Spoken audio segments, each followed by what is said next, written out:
Sweet corn, కొమ్ము శనగలు, ఎమ్మి ఎమ్మి tasty tasty chat లాగానే తినొచ్చు, చపాతీ కర్రీ లాగానే యూజ్ చేసుకో, మామూలు కర్రీ లాగానే తినొచ్చు, బాగానే ఉంటుంది. ఏమీ లేదు, కొమ్ము శనగలకు నానేసాము, స్వీట్ కార్న్ గింజలు కూడా నానేసాము. ఇప్పుడు ఈ కూర నిన్నటిది, నేను ఫ్రిడ్జ్లో పెట్టలేదు, బయట స్టోర్ చేశాను. తను తిని విడిచిపెట్టేసింది మళ్ళీ, కానీ చిక్కు చెదరలేదు.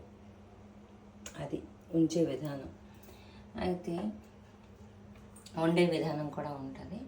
దాని తర్వాత ఏమీ లేదు, కొమ్ము శనగలకు మామూలుగా ఉడకపెట్టేసాను. ముందు టమాటా ప్యూరీ వేసి శుభ్రంగా ఉడకపెట్టేసిన తర్వాత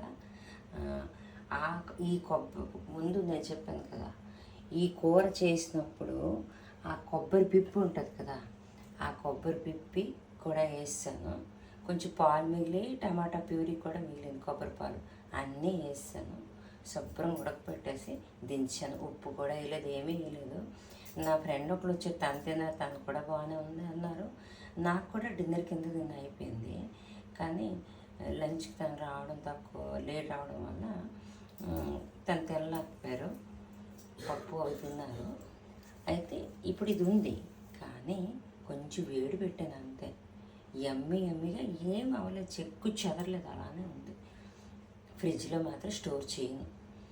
ఎంతవరకు అయితే ఇది అంతవరకు తింటాను, లేకపోతే ఎవరికైనా ఇస్తాను. కానీ కాకపోతే పారపోసిస్తాను అంతే, కానీ ఫ్రిడ్జ్లో మాత్రం పెట్టట్లేదు.